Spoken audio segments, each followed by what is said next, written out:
my name is Annie Willison, and this is Fueling Up with Father. And today I have with me, I'm Father Ryan Casey. I'm the Associate Pastor at the Cathedral of St. Andrew. yes, and you're a Paulist I priest, am a correct? Paulist, yes. So, what's your discernment story look like? So my discernment really, I was one of those ones at high school that was really involved with a lot of different things, youth ministry and being in the youth group and everything. So I got one of those people that the priests in our diocese and in at our parish really were like, oh, you're going to be a priest someday. One of those kind of things. Like, come and hang out with us. We'll show you the ropes and everything. And I kind of really was like, I don't think so. I mean, it's there, but I don't like that feeling of it being there. Mm-hmm. So I really kind of went and took a big journey kind of exploring my faith and kind of actually, was like, I'm going to go look at some other faith traditions and different things like that. And finally, after, 15 years or so, I moved back home after being a probation officer and a few other things. Wow. And kind of got re-involved with my youth group that I was a part of when I was in high school and college. So I kind of became a minister there to help out with them. And in seeing high school students praying and being active in their faith and being drawn to adoration and praise and worship, and having them come to me and say, we hear you want to be a youth minister, that really wouldn't be the smartest thing you should do. They were a group of guys. They were a group of guys who I really worked with, but they were being very honest in that they said, you'd be a good youth minister, but you'd be a really great priest. Have you ever thought about being a priest? And I went, well, actually, back in high school, I did. And in their decision and in that kind of presence of being back in that ministry and being back in the church, and I finally told God, I said, okay, God, here's the deal. As we like to do. Right, yeah, absolutely. I'll give you 1 year of discernment for me to look into this priesthood thing so that you can then put it to bed and I don't have to think about it again. Yep, and you did your due diligence. I did my due diligence. Yep. Mm-hmm. And as we always do, and God laughs at us when we tell him these things, I really started, the more I looked into it and the more I met religious communities. I knew I was going to be a religious community priest because I'm a youth group kid. And doing faith by myself is something that I find a challenge. So to be a diocesan priest, even with the support of the diocese around here and the other priests and everything, I just felt I needed the community life to really bring out the best in me. And so I found the Paulist Fathers and their mission of evangelization and working with other faith traditions and helping people come back to the church.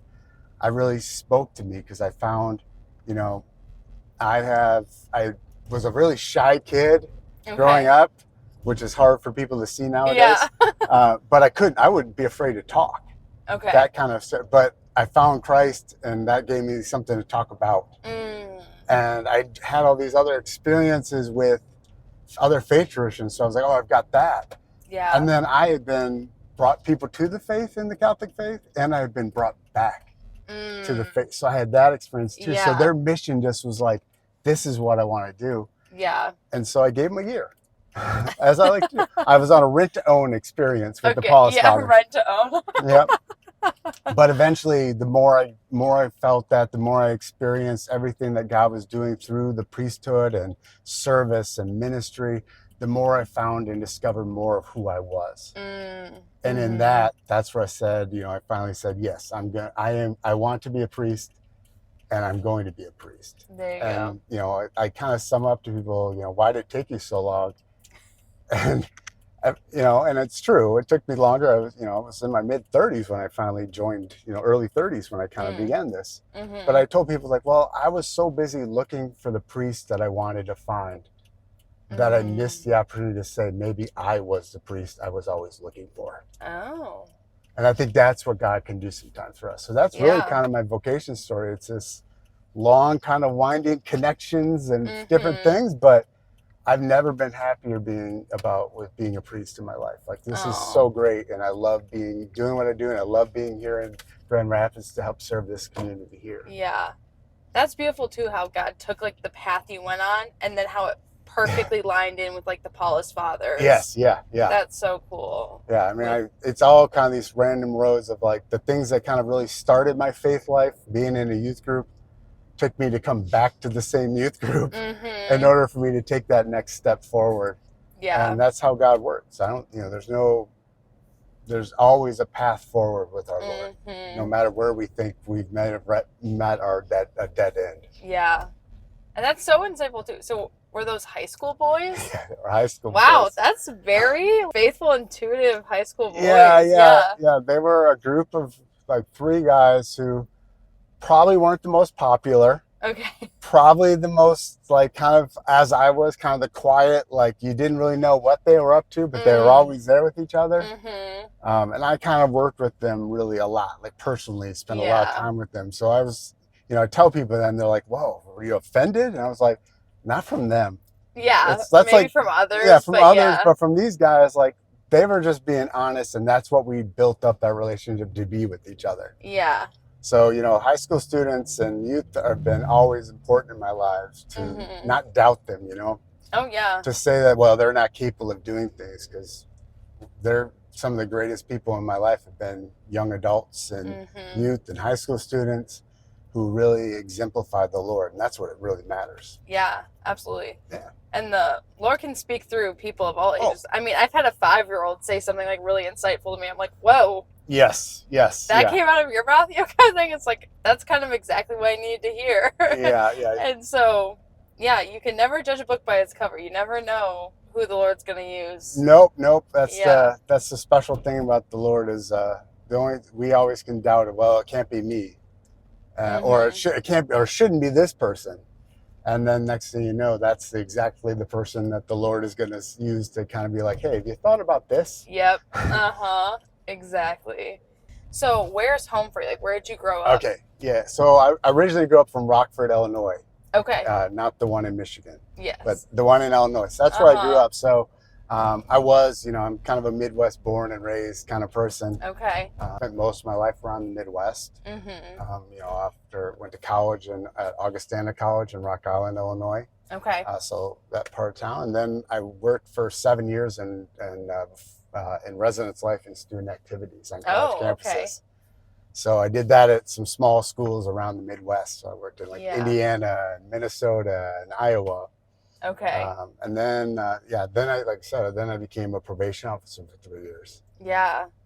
And then as part of my discernment part, I realized that I wanted to take that time away. So that's when I rejoined my mom's side of the family at grocery stores. We own grocery stores. So I went to work for the family business, doing catering and event planning and managing some of our deli departments. Okay. So a lot of food stuff. I've worked a lot in restaurants and cooking stuff and things like that in my life. Yeah. So that's what I did. But that was all kind of in the Rockford area. And then, like I said, then moved out with the Paulists out to DC, to Washington, DC, which is where our seminary is, our house of formation is. Okay, I don't know if I realized that. Yeah. So all the Paulist students, our seminarians, we all go to school. We do a 1-year novitiate to start our program, which is like a 1-year retreat. To learn about the Paulists and our mission and kind of what does it mean to be a priest and active in ministry and those type of things. Yeah. And then we, once you become then we take like first promises, we say, because we do yearly promises. Okay. And then what we do from that is then all of our students and we go to school at Catholic University of America. Oh, okay. So we all get our graduate degrees and things like that from CUA. Okay.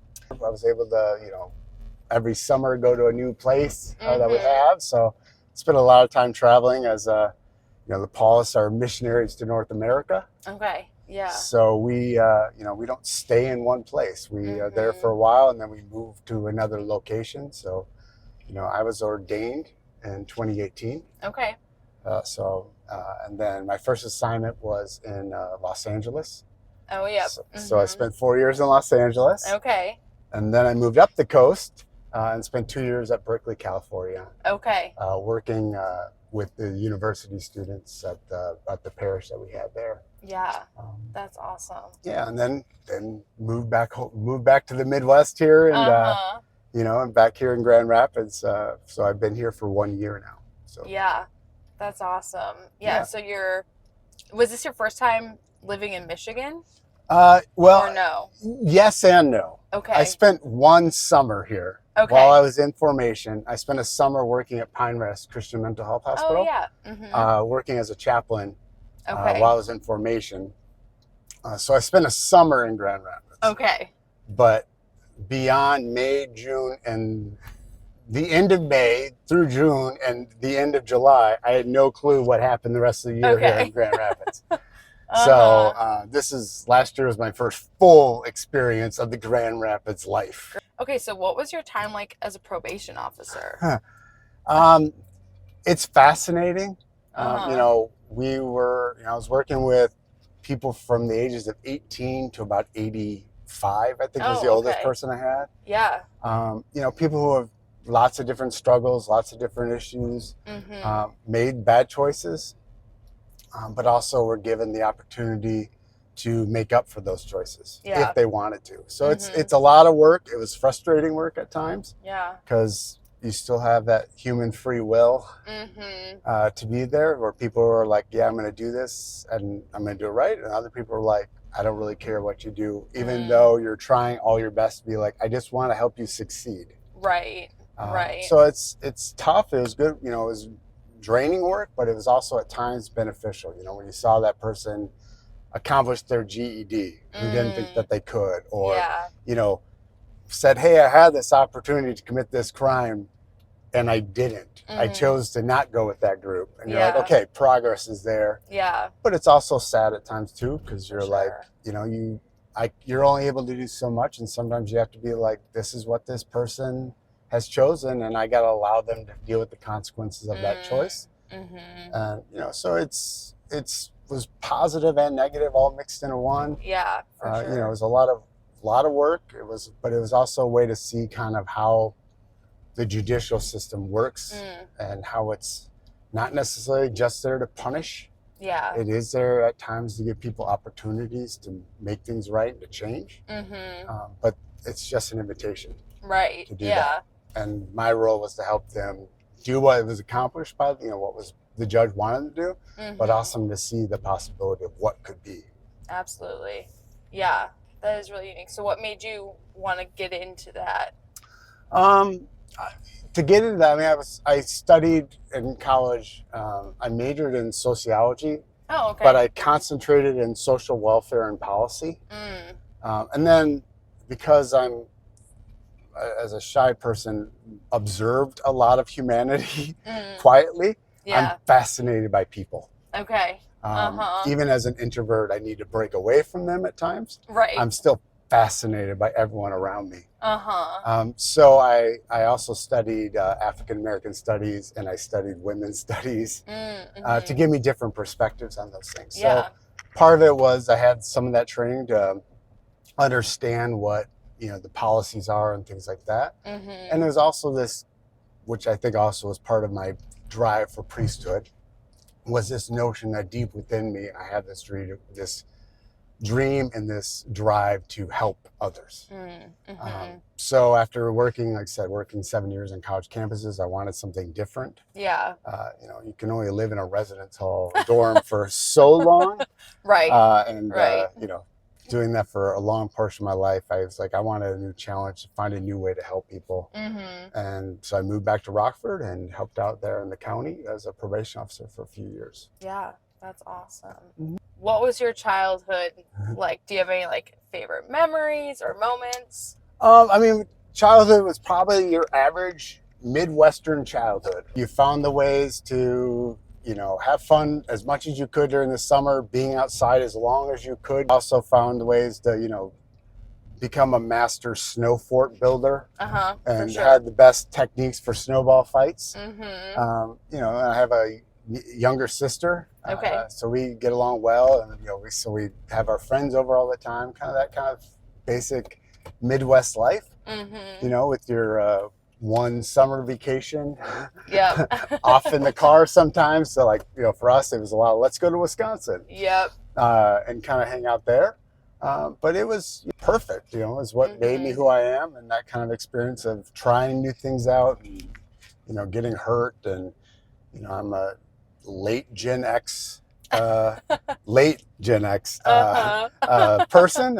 And so a lot of that was, you made your day up as you went along, and hopefully someone notices you at the end of the day that you're back. Right. Or that you're not back. Right. So I think that was a lot of was a lot of adventures, and I had this big imagination.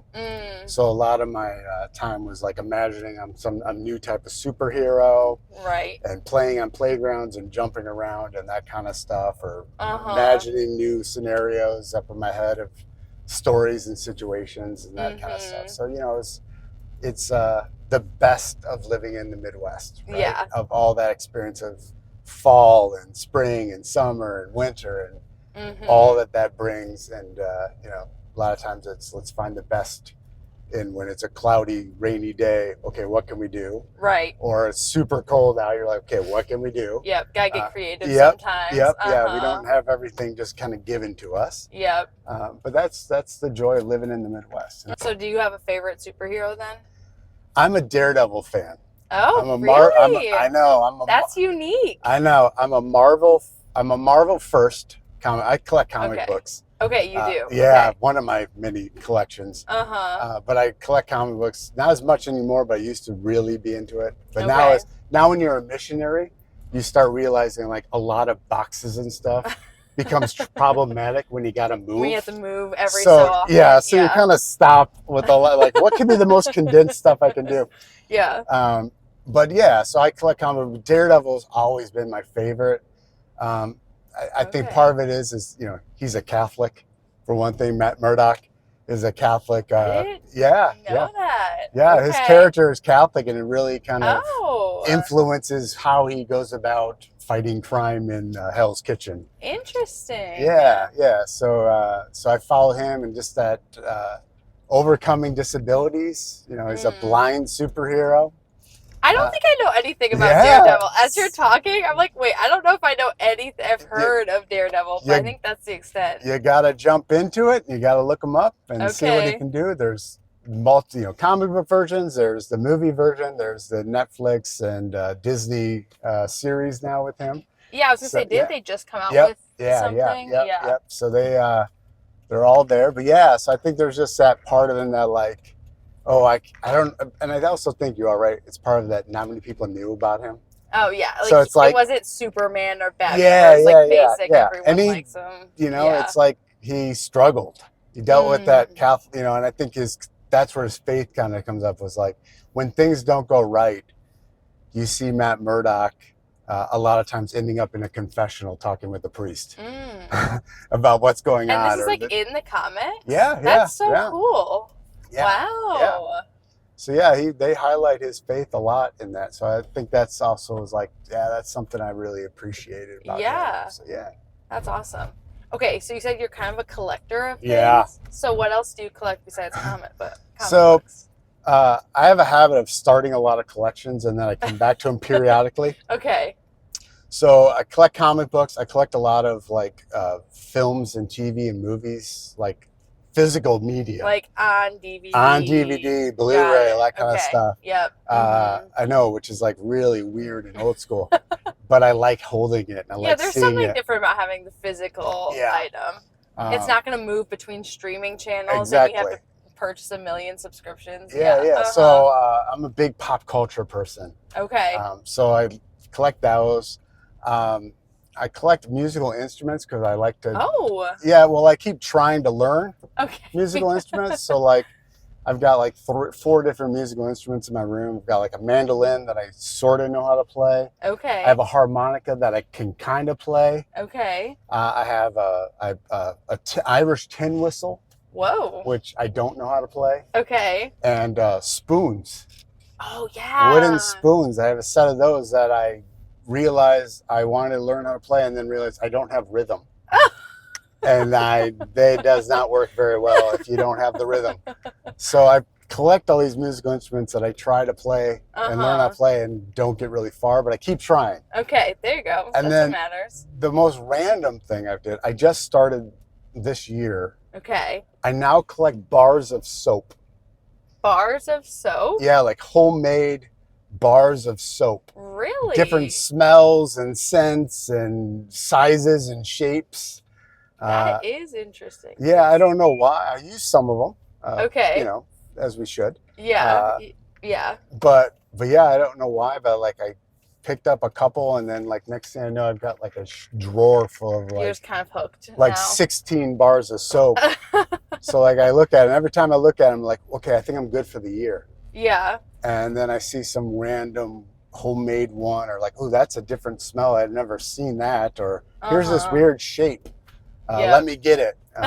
So I started collecting bars of soap recently. That's so funny. That's so funny. Do you have any favorite scents? What's the best scent you found so far? I like peach scents. Oh, okay. But I think the best one actually is almond. Really? Yeah, I don't know why. I think it's that marzipan kind of sweet smelling. But I found it really like almond. And then the random weird ones are like, you know, this smells like night by a waterfall. Right. Yeah. Like there's no real clear like name for that scent, but like the description says, you know, camping out by the lake, and you're like, oh, okay, I get that. Those are kind of the ones I like when there's no distinctive smell. It's just a description to make you think you know what that smells like. Yeah. Every once in a while, it makes me laugh at like Yankee Candle, and they have all these names. I'm like, this is someone's job to like sniff this candle and be like, what does that smell like? And you're like camping by a lake, and then they're like sold. which, by the way, growing up, I wanted to be a person that named things, especially Crayola colors. Oh yeah. When you're in, you know, second grade, and they ask, what do you want to be when you grow up? That was my thing. I wanted to be the person that named Crayola colors and Jello products. Jello products? Yeah. Like really? All those streaming lime and electric yellows. Oh, and all those kind of fun things. I don't know why, but I wanted to be the person that got to name things. Yeah. Hey, it's a good job. I know. I always thought that about nail polish colors. Yeah. Because I remember my sister had this one silver nail polish, and it was called Daddy's Credit Card. And I just thought it was so funny. Perfect. And I was like, this is someone's job. Yeah. And I want it. Okay, so what are some of your other hobbies? Well, besides, like I said, playing and trying to learn musical instruments, not that great. Yeah. Did you grow up playing instruments? Or choir or anything like that? A choir, yeah. I sang. I found I could sing better than play instruments. Okay. And I also learned like I can run soundboards and help people sound better with their musical instruments than I can actually play musical instruments. So I sang. So besides those, other hobbies, like I said, I'm big in pop culture. So you see me almost weekly. I go see movies. Okay. Or I cook a lot. I cook when I can. I like working on recipes and things like that. Okay. What's your specialty? Do you have a specialty? I don't really have a specialty. Okay. I mean, obviously, growing up, I learned a lot of like Italian cuisine. Okay. My mom's side of the family is all Italian. My dad's side's all Irish. So like I learned like from my grandmother and my mom's side, like cooking Italian food, like pasta from scratch and everything seasonal and all this kind of stuff. And then on my dad's side, I learned baking from my grandma on my dad's side. So like it was a lot of like, okay, let me bake stuff and things like that. So I'm kind of multi-talented in that regard. I can bake and cook. There you go. So I don't really have a specialty. I like very simple rustic things, like things you wouldn't think are that glamorous, and I like to kind of elevate them. Okay. Like, let me take those diner staples and see how we can make it feel special. Oh, yeah. So I do that sometimes. I enjoy making pizza a lot. So that's something I really like doing. But I kind of like, let me try a little bit of everything. Okay. That's kind of been my motto in life with a lot of things. Let me just try a little bit of everything. I've been working on this idea for a book, but it's ending up being mostly just my journal. Okay. I was going to say, like, what type of book? Like a fiction book? No, it's more of like a motivational understanding kind of book.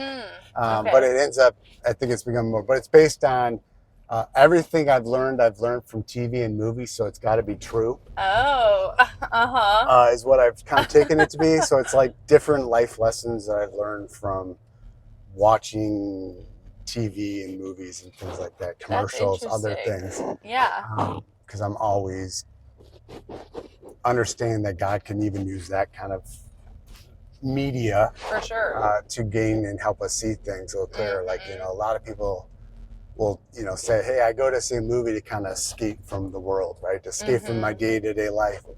And, you know, I said, well, that's funny because I go to a movie to help me learn more about my life and about the world around me. Yeah. So it's just, you know, those kind of perspective things. So I write a little bit. I write some poetry, other things like that. But I'm not, like, I would never say I'm a writer. Okay. That kind of thing. But like, yeah, so I think those are some of my hobbies. But it's like a hobby. Yeah, it's a hobby. Exactly. I think everywhere I go, I pick up new things. So like when I was in California, I really got into coffee. Oh, yeah. You know, like, what's the proper bean to grind and the size, and here's the water I need. And so I've kind of become a little bit of a coffee snob. Okay. But what are the best places around here that you've found? I'm a big fan of Madcap. Yeah. I'm also, with being the cathedral being in downtown, I'm a regular at Lantern. Okay. I actually haven't been to Lantern yet. You need to check them out. Okay. But I will say this, for like having come from California, where, you know, coffee is kind of a thing, to be in Grand Rapids has some really great coffee. It's a pretty big coffee scene, and really good coffee places. Yeah. Like, you wouldn't think that, but it does. There's some really great coffee places, stovetop. I mean, there's like so many great places.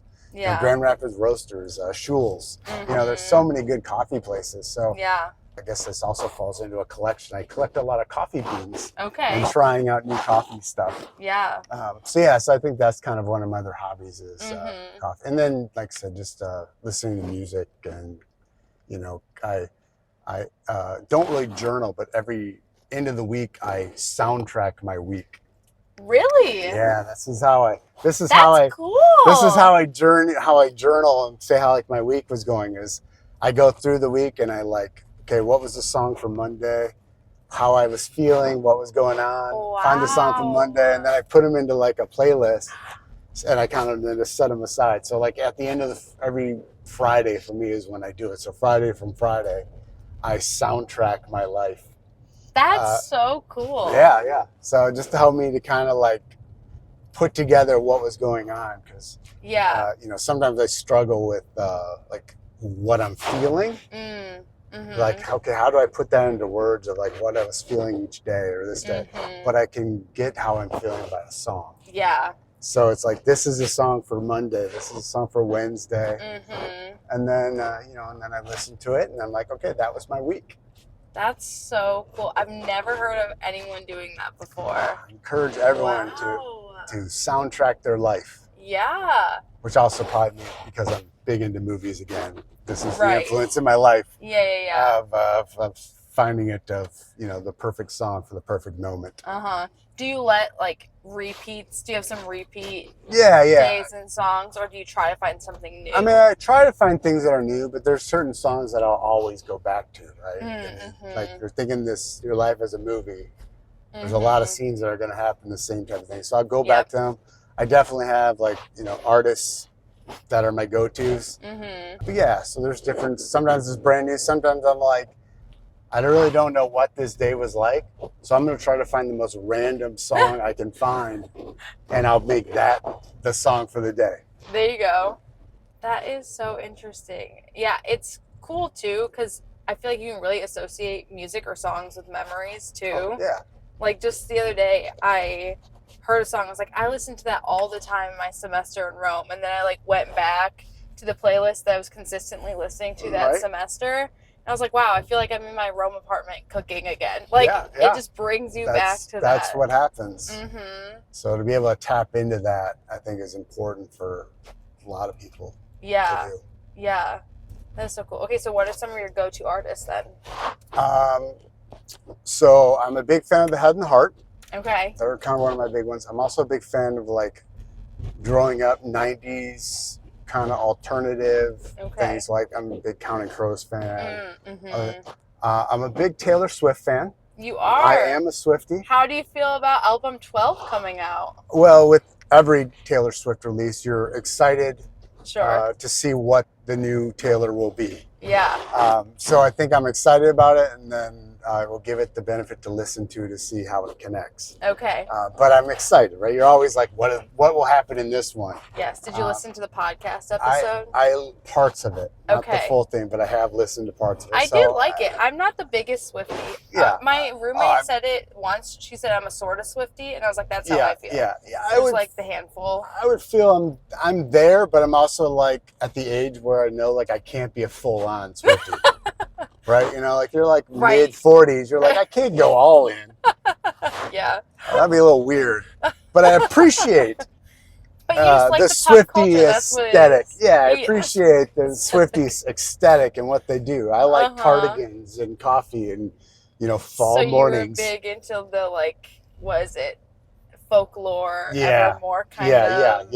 Yeah. But I'm open to progression and growth. There you go. So I'm always open to see what she'll do next. But I've got a wide spectrum of musical things I like. Mm-hmm. I like country. I'm a big Eric Church fan. Oh yeah. And, other kind of country musicians and stuff. Give me Tammy Wynette and Dolly Parton any day. Mm-hmm. Give me Waylon Jennings and Merle Haggard and Willie Nelson, those kind of stuff. There you go. Yep. So, those are kind of my go-tos. Mm-hmm. But I'm always on the, well, let's see what could happen. Who's the next thing that's going to connect with me? Yeah. It really seems like you've just got your foot in, every door, it seems like. That's so interesting. Yeah. I don't know why. But, yeah, I think it's just kind of how, like I said, I think when you grow up kind of in that shy world of kind of isolated shyness, I wasn't I engaged in stuff. I was playing football in high school and did stuff, but you always kind of about there's that little part you hold back. Mm-hmm. I think you just are quiet enough to kind of see everything going around you, which then just kind of makes you fascinated with everything going around you.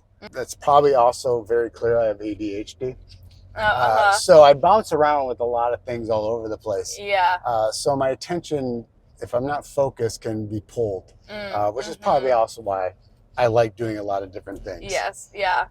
I know part of it for me at least, I like kind of being involved in a lot of different things is it gives me openings to talk to people and learn about people. Yeah. If I just go in with what I know or just here's my clothes, kind of the boxes I'm good at, right? Or I'm the topics I know and I can talk with great detail about. Well, I'm limiting my ability then to connect with someone else. True. So the more I can kind of experience stuff and the more I can kind of do it, the more I can tap into kind of that connection point that, God instills in us. To be like, hey, you like that? Well, hey, I like that. Or, hey, I don't know anything about that, but I'm going to find something out about it because you said you like it. Yeah, now I'm interested in it. So I think that's kind of the gift that we get as humans. It's been your favorite part of the priesthood? First and foremost is being able to bring Christ to others, right? Through the Eucharist, through sacraments, through, Mass, through all those events. That's at the very heart of everything, right? Yeah. To being able to be there, with Jesus in your hands to offer him to others. Yeah. It's such a great gift from the priesthood. But I would also say my other, besides the heart of that, my other really great moment where I really feel it is the ability to bring reconciliation to others through their confessions in the confessional. It's like a mini version of church of what happens in a confessional when someone recognizes that they need God's forgiveness and mercy and help. Yeah. And to be a part of that, to help them, whether that's through, words you share, which you just kind of hope are the right words. Yeah. And trust that God knows what's best. Uh-huh. From your own limited experience of how you've experienced God. But also then to say that prayer of absolution, to then see or hear that kind of relief and comfort right there in the moment.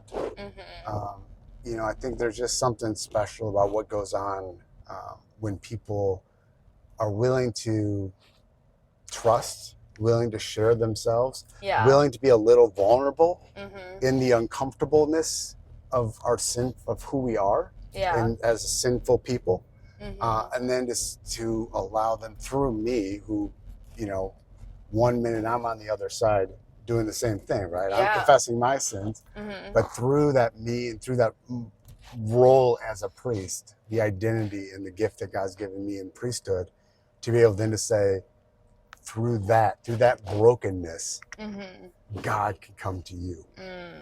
And there's just something really beautiful about the power of confession that, I wish more people would go to and experience. Yeah. And recognize that it's not this horrible punishment. Right. That it's this gift of freedom and love. Yeah. And how it can really change people's lives if we just go more often to receive that. Yeah. And the cathedral has several confession times, right? Yeah, we're busy with confession at the cathedral. So we do it in the morning after our after our morning mass, Monday through Friday at 7 a.m. So it's usually around 7:30, and then after our noon mass, Monday through Friday, we'll be in the confessional until there's no line. So it can take us a few hours sometimes to get through everybody, but we're there Monday through Friday. And then Saturday we'll be back again on Saturday. Yeah. For people maybe they can make it through the week. We're there at 11 a.m. on Sunday or on Saturday, and we'll be there until no one else is there. So, yeah. That's beautiful. Plenty of opportunities. Plenty of opportunities. Not just one church, too. Yeah, just at the cathedral, but there are plenty of opportunities across the whole diocese for people to experience the power of reconciliation and confession. It's so good. It really is. We have a pretty good faith. It's pretty solid. It's not bad to be a part of it. No. The Catholic faith is it's pretty special. And there's a reason it was number one. Yeah. It's the reason it's the original. Yes, there's a reason you came back to it. There's a reason. Exactly. It is. Yeah. Yep. Yeah. And if you're watching this and you're not Catholic and you want to learn more, we are open to help you learn how you can expand your faith in so many ways. And I'm cognizant that spirituality is many a thing. I tell people that Catholicism is my story. And it works for me and it's important to me, but it doesn't always have to be your story. Do you believe in something beyond yourself? That's where we start. Yeah. Yeah. And if any of you have just questions or want to learn more or don't understand certain aspects, any of our priests will talk to you. I'm sure of it. We have plenty of resources. Staff. You can come to an inquiry class. You can, we'll even help you find a book or a website or or a podcast to listen to help you with that. So there's plenty of opportunities for everyone. Yeah. Regardless of where you're coming from and who you are, we tell people at the cathedral, no matter where you are in your faith journey, you're welcome here. And that's really kind of the motto for all. Yeah, absolutely. Is there anything you want to leave the people with? Encouragement, advice, story? Yeah, I think just be who you are. Yeah. Be open to that. Know that the Lord loves you. Trust in that love. And always be open to the surprises of our Lord. I think that's the interesting thing. Our Lord is funny. Our Lord is experienced all of humanity. He will surprise you when you least expect it. And the more you're being able to say, you wake up and be, Lord, what will happen today? Yeah. Today is yours. I'm open to that. Let me see where that takes me. I think the more we can appreciate all that our Lord does and how our faith can help us build, and then it's always, it's always that understanding of there's something else. Yep. And that always will lead us back to our Lord. And I think that's just kind of that key. The more we can tap into that, the more we can experience life. Yeah. As followers of Christ. Absolutely. That's beautiful. Well, thank you for coming. You're welcome. Thank you for driving me around town. Of course. My pleasure. I enjoyed spending time with you in the car. And yes. I look forward to continuing to be a part of Grand Rapids here at the diocese. Yes, we're happy to have you. Yes. So, come visit Father Ryan at one of the many cathedral masses, confession times, events. Yep. A lot going on. All of us Paulists are always available for questions and always able to help. So come on by and just let us meet you. Yes. Wonderful. Well, good. Thank you. Thank you. And God bless. Blessings to you.